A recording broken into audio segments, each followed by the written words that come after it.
Coucou tout le monde, bienvenue sur ma chaîne et j'espère que vous allez bien. De bonnes fêtes à tout le monde. Aujourd'hui, je voulais qu'on parle de parents qui abandonnent leurs enfants ou qui réapparaissent après 10 à 20 ans après. Je voulais m'adresser d'abord à toi qui a laissé cadeau à vos femmes, qui ne t'occupent même pas des enfants. Tu ne sais même pas que l'enfant doit manger, doit s'habiller, doit aller voir le médecin, va à l'école. Tu ne sais pas ça. Dans tout ça là, pour toi, on doit te mettre tout sur les papiers ou on doit te faire un tatouage ici. Être parent, il faut être présent, il faut s'occuper des enfants, il faut faire ceci, il faut faire cela, il faut mettre les tatouages. Au lieu d'aller faire des dessins de pierre, des dessins, je sais pas de quoi. Il faut mettre ça. Comme ça, chaque fois, c'est quoi être parent, tu te regardes ici, tu dis, ah ouais, je dois faire ceci, je dois faire cela, je dois faire cela. Maintenant, quand vous occupez même pas de vos enfants, un jour l'enfant tombe enceinte ou quelque chose, c'est là que vous venez faire les trucs de papa, comme que c'est moi son père. Il faut arrêter avec ça. Si tu n'étais pas présent, reste là où tu es. Il ne faut pas venir. Moi, si tu étais vraiment mon père, tu n'as jamais été présent. Ne reviens même pas. Ne reviens pas. Reste là où tu es. Il ne faut pas revenir. Tu restes là où tu es. Là, tu es très bien. Moi aussi, je suis très bien de mon côté. Donc, c'est comme ça, en fait. Après, je comprends, certains enfants, ils ont envie de connaître leur peur, de connaître leurs trucs. Moi, je suis du genre, si, comme je vois là, ton père t'a abandonné ta mère quand tu étais enceinte, après moi, je demande après mon père. Je veux connaître mon père, je veux faire ceci. Je cherche mon père, c'est pas à toi de chercher ton père. C'est ton père de venir te chercher. Elle sait là où ta mère habite, elle sait que tu existes. C'est à ton père ou à ta mère de venir te chercher. Ce n'est pas à toi. Ce n'est pas à vous de le faire.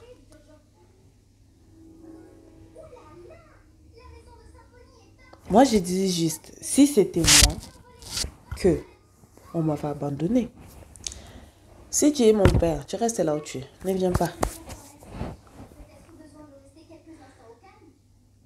Ne viens pas. Reste là où tu es. C'est plus facile. Parce que beaucoup de gens pensent que voilà, j'ai un enfant là-bas et tout, c'est bon, je suis papa. Non. Papa, le mot papa là, ça veut dire beaucoup de choses. Tu peux appeler tout le monde papa, oui. Mais ça veut dire beaucoup de trucs dans ces mots-là. Mot de maman, c'est trop lourd. Être parent, c'est quoi être parent? Beaucoup de gens oublient au fait. C'est tellement facile d'engrosser ou de tomber enceinte, tu accouches, c'est tout. Ça c'est facile, tout le monde peut le faire. Mais éduquer, c'est le plus dur que moi je trouve au fait. Élever mes enfants, ma fille elle a 4 ans. J'ai l'impression c'est comme si elle ne grandit pas. Mais en même temps, j'ai l'impression c'est comme si elle grandit vite. Quand ils sont malades, on est comme ça, mon mari et moi. Quand je dis comme ça, on fait ça. Ça veut dire on souffre quand ils sont malades, tous les deux. Parce qu'après, on est là, dès qu'il fait... Moi, je reste là. J'attends que lui, il s'élève. Lui aussi, il attend que moi, je me lève. C'est trop difficile. Après, je me dis, il faut dire plutôt à nos parents, merci d'être là. Et surtout, si c'est quelqu'un d'autre qui vous a élevé, ce n'est pas vos parents. Il faut dire merci. Il faut dire merci. Parfois, mon propre enfant, il fait quelque chose, je vous jure, hein, je suis là, je regarde même quel côté je vais le toucher. Parce que si je touche ici, je vais en prison. Donc, tu ne sais même pas quoi faire. Tu es là, tu es resté choqué, tu es en colère contre toi-même parce que tu ne sais rien faire avec ces pays de merde. Tu ne sais rien faire, en fait. Moi, je n'encourage pas de taper les enfants. Il y a des punitions où moi, maintenant, je dis à ma fille, va au lit, tu vas dormir. Parce que généralement. Et maintenant, c'est mon propre enfant que je parle. Hein. Et si c'était l'enfant de quelqu'un d'autre, tu dois supporter tout ça. Après, les lendemains, les enfants, là, après, quand il va grandir, sa mère apparaît, elle va te dire, t'es même pas ma mère. Eh, moi, tu me dis ça. Hein? Tu me dis, je suis pas ta mère et pourtant je t'ai élevé, je t'ai donné une éducation, j'ai coupé mon sommeil toute la nuit, j'ai coupé tout pour essayer de t'éduquer, crois-moi. C'est la police qui va venir nous séparer. C'est la police. Nos papas, s'il vous plaît, on ne vous demande pas trop, soyez présents, même si vous n'allez pas donner de l'argent. Soyez au moins présents dans la vie de vos enfants. Appelez de temps en temps. Est-ce que ça va? L'enfant, si elle a des activités, appelle sa mère. Ça va? Je peux. Même si tu ne vas pas t'impliquer à 100%, au moins 50%. Au moins ces trucs-là, que l'enfant puisse savoir que j'ai un peur. Il ne faut pas être là seulement quand l'enfant est devenu ministre, président, ou quand l'enfant va se marier. Là, comme chez nous les Africains, il y a la dot, l'histoire de la dot. Tu cours pour faire la liste. Ou quand l'enfant là, elle tombe enceinte, beaucoup de choses, tu donnes toute la faute aux mamans, tout simplement parce qu'elle était chez sa mère, parce que toi-même, les papas, tu n'as pas su l'éduquer. Toi-même, tu n'as pas su être là pour guider tes enfants. Il faut arrêter avec ça. Nos papas, il faut vraiment changer. Là, je parle plus de la communauté africaine. Arrêtez d'être méchant avec vos enfants. Soyez vous. Essayez de vous communiquer avec vos enfants, c'est très important. La communication. Même comme on est marié femme, s'il n'y a pas la communication, ça ne va pas marcher. Donc, avec les enfants, c'est la même chose. Il faut apprendre à se communiquer, à s'intéresser à ce que vos enfants aiment, en fait. Et les mamans, si vous laissez les enfants, vous partez. Parce que j'ai vu ça sur Internet. Je regarde des trucs...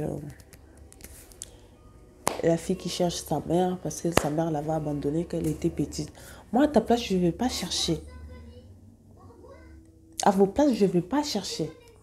Moi, Dieu m'a donné un cœur, c'est quand je dis non, c'est non. Tu peux être tout pour moi, mais quand je dis non, quand je dis un vrai non, parfois il y a un non un peu truc. Mais quand je dis un vrai non, c'est non. Arrêtez de dire je n'étais pas prête pour avoir des enfants.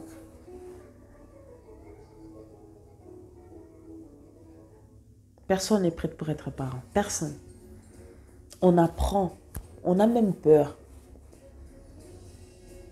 On a même peur. Donc, il faut arrêter avec ça. J'espère que vous allez changer. Si vous élevez un enfant et que sa mère réapparaît et qu'elle dit qu'elle veut récupérer son enfant, il faut l'écrire dans un papier. Attendez. Ça, c'est un nouveau nom. Moi-même pour ma fille.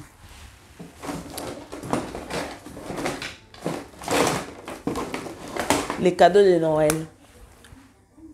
Des cadeaux que j'ai fait, des trucs que j'ai fait parce que nous, je me rappelle, moi aussi, j'ai déjà dit à ma mère, elle faisait rien pour moi.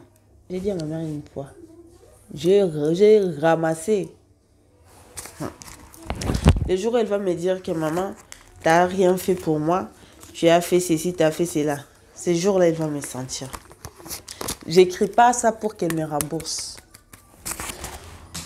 Pas pour qu'elle me rembourse. Parce que c'est mon devoir en tant que mère de le faire. C'est mon devoir. Nous aussi, nos jeunes, quand tu apprends que telle personne n'est pas ta mère, ne te fâche pas. Sois plutôt reconnaissant. Quelqu'un d'autre qui t'a nourri, qui t'a donné un endroit pour dormir, qui t'a donné une famille en fait, que peut-être avec ta propre mère, tu n'aurais même pas avoir une famille. Il faut dire vraiment merci. Parce que franchement, c'est trop difficile. Je vois ça avec mes enfants, c'est difficile. Tu rentres au travail, tu te mets à crier directement. Je comprends ma mère, je comprends. Mais là, c'est mes enfants. Si c'était l'enfant de quelqu'un d'autre, tu dois supporter tout ça. Et le lendemain, tu viens, tu me dis, je ne suis pas ta mère.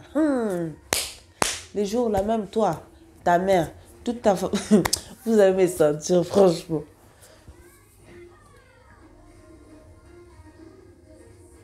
Mais c'était juste ça que je voulais vous parler. Apprenons à être présents dans la vie de nos enfants. Parce que parfois, on est même avec nos parents à la maison. Tu as tes deux parents, mais ils sont là comme s'ils ne sont pas là. Ou soit maman s'implique, mais les papas, ils s'en fichent. il rentre au travail, ça va, ouais. L'école, ouais. Lui, il attend seulement que tu puisses avoir 10. Quand tu n'as pas 10, là, il ouvre la bouche pour venir. Ah, moi, à ton âge, j'ai fait ceci. Moi, ceci. Tu commences à râler comme que là, c'est les papiers. Et comment on dit? Tu fais ton travail de père, en fait. Mais c'est trop tard. Il faut le faire bien avant. Il faut le faire dès le départ. Donc, c'était juste ça que je voulais vous dire. Donc, posons-nous des questions. C'est quoi être là? Moi, je vais être présent dans la vie de mes enfants, quelles que soient les difficultés, parce que je rencontre beaucoup de difficultés avec mes enfants. Pas question d'argent, mais je dois vraiment apprendre à être vraiment patiente. Patiente. Et de ne pas trop crier. C'est ce que je dois apprendre. Et c'est pas facile. Donc, à tous les mamans qui élèvent seuls leurs enfants, à vous qui élèvez les enfants vous avez adopté, vous donnez tout l'amour à ces enfants-là. Vraiment, bravo, chapeau, je vous admire tellement beaucoup. Et voilà. Et aux enfants-là, le jour que vous allez apprendre que votre maman n'est pas votre mère, allez faire un gros câlin. Vraiment un gros câlin. Le jour où tu deviendras mère ou père, tu sauras de quoi je parle. Il faut lui faire un vrai câlin. Et tu lui dis juste merci. N'ai jamais utilisé le mot t'es pas ma mère. N'ai jamais utilisé ça. Donc c'est tout ce que j'avais à dire. Et voilà. On se voit bientôt. Je vais essayer de faire le montage de vidéos de Noël. Comme ça, vous allez voir comment on fête chez nous. Et voilà. Là, je vais aller aider mon mari pour... il est en train de faire à manger. J'ai faim. Je vais aller l'aider. Et comme ça, je vais manger parce que j'ai super faim. Donc, bisous. Au revoir. À bientôt.